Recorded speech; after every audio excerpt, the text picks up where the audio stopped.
It's the TEFL Express podcast, brought to you by TEFL Express, your partner in the world of teaching English as a foreign language. For all the latest and greatest in the world of TEFL training and materials, please visit our website at teflexpress.co.uk. Enjoy the show!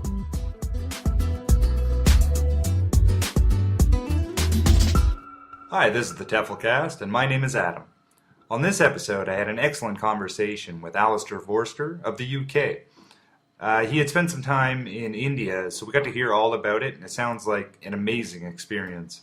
Unfortunately, due to the internet and some of the issues that come with podcasting that way, some of the quality at the beginning of our conversation wasn't the best, and unfortunately had to be cut.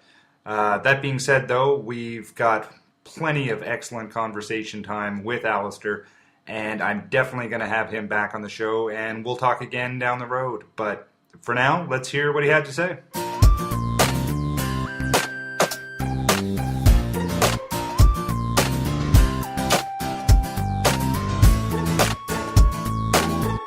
For around a year and a half, I'd actually been working on what's called a care farm, which is something that's new in the UK, which is kind of therapy-based setting for people with learning disabilities and mental health issues, where they would come to a working farm setting and sort of do activities there as a kind of therapy-based service. And I'd enjoyed working in that setting, working with people, teaching people how to go about doing tasks, interacting with people. But I did feel, because I hadn't actually taken the chance to do a gap year before going to university, and I'd seen other people who had that experience and had obviously kind of grown and learned something from that. I think it had increased their confidence, had given them a new experience and kind of seeing the wider world as well. So I felt like that was something I wanted to do. And I was lucky enough that I was able to sort of save up a bit of money from the job I'd had, and I found a website for AV, so Africa and Asia venture, and they offered a variety of different projects, from teaching and community projects to conservation projects and even sports coaching. And I thought they looked like a good organisation. They offered something unique in the fact that you get to stay with a family. And yeah, I thought it was the right time, and it was something that I wanted to do at that time. Now, how exactly did you find out about a venture in the first place? Was it word of mouth? Was it something you saw advertised somewhere? I'm just curious. It's an excellent opportunity, and I always love hearing about how people specifically find the organization that they choose. I actually came across them because of a family member. It was actually my aunt who had been looking for projects for my cousin, who went to school in the southwest of England, because A Venture is actually based in the southwest of England. So it was through her that I came across the organisation.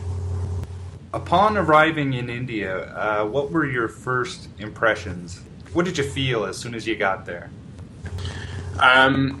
Well, I think one of the things that really stood out for me was we actually flew into Calcutta, and then we were due to get a train from Calcutta up to the northeast of the country, because where we were teaching was in quite a remote part in sort of foothills of the Himalayas. So we had to get this train from Calcutta station, and just walking into Calcutta station, just the sheer number of people and the kind of noise and the smells and everything going on around there, it was quite it was a bit like a sensory overload. Okay, I think. yeah. Is the best way to describe it. Yeah. It's a bit of a shock to the system in some ways because you're in a completely different environment to anything I've sort of experienced before. It was a bit of a shock to the system. But then I think that's what I and a lot of other people really, really loved about the Indian experience, was that it offered something really different. Just that kind of sensory experience, all those people, those smells, those sounds, that's something that kind of really sticks with you. That was my sort of first impression. Yeah.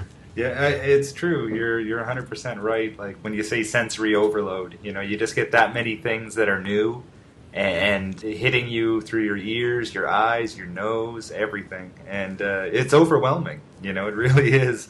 But it's great. It's fantastic. Like, I mean, that's why we travel. That's why we like to experience anything new. Yeah.